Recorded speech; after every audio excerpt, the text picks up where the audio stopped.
All right, it's NHL Draft Day. The Red Wings are officially on the clock at pick 15. There are a lot of great players the Wings have here left on the board. I'm just going to mute this real quick because they're interviewing Hellenis, who just got taken by the Bills at 14. Damn, I thought he could have gone to Detroit at 15. Damn, just one spot short. You know, still some interesting players on the board for the Wings. They can go a lot of different directions. I think they need to go forward here. They need to get some goal-scoring presence. Like, we got a bunch of defensemen in the pipeline with Edvinsson and Pelika still in the Wings. You know, to help complement Sider in the future. You know, Wayne's making some moves though, especially freeing up some cap space because not only is Sider and Raymond do their first big paydays, but, you know, clearing a lot of space for that. But also, you know, there's potential that the Waynes could be making a run at Steve Stamkos, and you can judge by the hat. You already know what I think of that move to go for Stamkos. I would be down for that 100%. Actually, the funny thing is, I still have Stamkos' Sarnia Sting jersey from when he used to play with the Sting back in the days. And oh shit, though, here comes Stevie Y.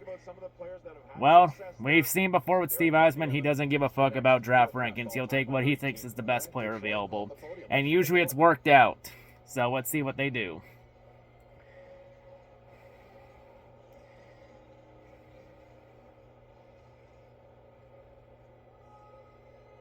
Not that many representatives here for the Wings. Red Wings, I'd like to say a shout out to all our fans back in Hockeytown at Little Caesars Arena at our watch party.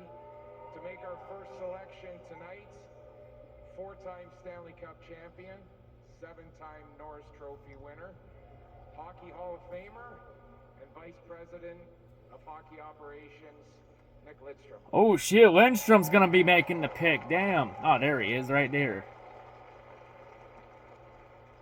With the 15th overall pick, the Detroit Red Wings are proud to present from Mora of Hockeyallsvenskan, Michael Brandsegg-Nygard. Okay, so another European. That's not really surprising that Wayne's one of the European. It's almost tradition that they go Europeans in the first round. Because, like, every pick outside of 2 players not in the Yzerman era have been European players.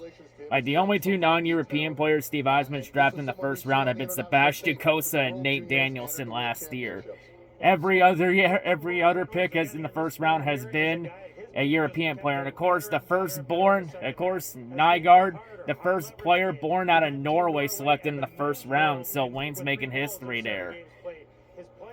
You know, even though Norway not one of the strongest hockey countries in the world, especially when you get to the Worlds and World Juniors and all that, you know, of course, there's got to be some diamonds in the rough there in those piles of crap. And I think Steve Eisman, he'd be that one GM that can always find that diamond in the rough in some piles of shit. So, yeah, of course, you know, obviously, since Stevie Y we trust. Of course, you know, Waynes always have good luck with Europeans. Hell, I'm even wearing a European player jersey right now in Vladimir Kostanitov. And, of course, the pick was made by European Red Wings legend, Nick Lidstrom. So, yeah, really like the pick, you know, really good pick here. You know, of course, in Stevie Y, we trust, believe in the Wayne wheel. But I think free agency is going to be the real big test here to see what's going on. Because, you know, Steve Eisman definitely cooking with the trades he's made the last couple days. Kind of sad, you know, but that Jake Wollman's gone. But sometimes, you know, that's life. You know, sometimes the best moves to make for the team are the most unpopular ones. But, you know, he's probably going to take a couple years, though, before he ends up on the main roster. Maybe he doesn't get the minutes in the J20. He's probably too good for that league. You talk about him ripping pucks, Books. Let's get a sampling of that. We've seen it here. A guy who can do... Yeah, really solid player here. He looks a little bit to me like Marco Kasper. Interesting. Comparisons to Kasper.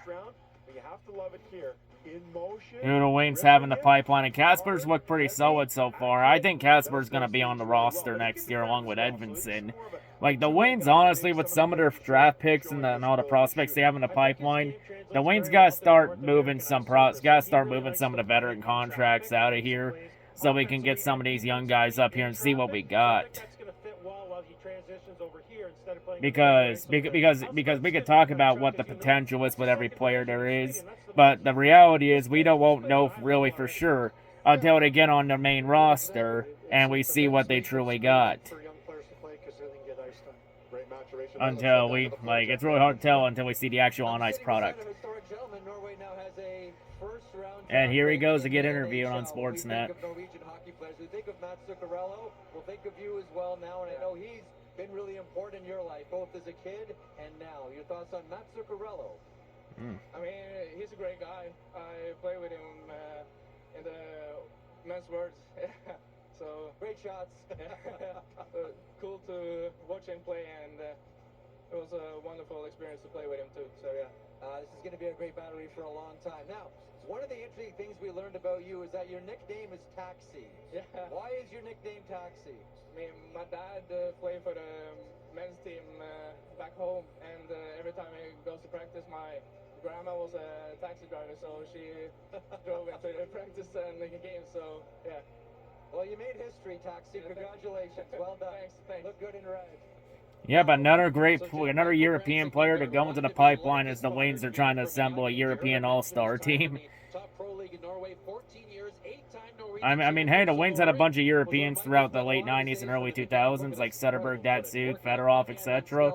And it worked out, so to try it again.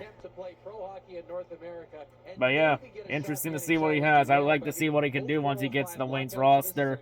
He'll probably stay in Europe for another year and then probably go to Grand Rapids. He'll probably won't be on the roster.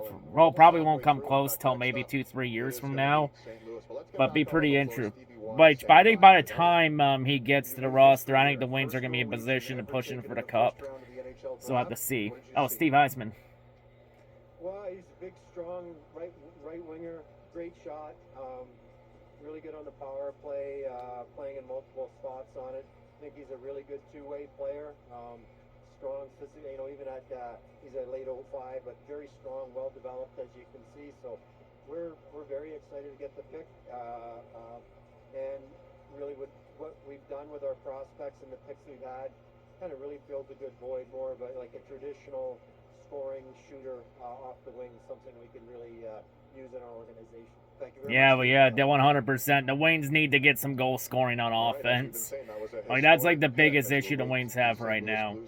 Yeah, and of course, Brandsegg-Nygard, now the highest drafted Norwegian player in NHL history. The previous highest was Marius Holt, had taken 42nd overall by Dallas in 2002. Damn. That's crazy. It's been that long. But yeah, like the pick. Great job, Stevie Y. Now to free agency. Go get Stamkos home or go bring in John Gibson or Jacob Chikrin. I'd be happy with one or two of those three.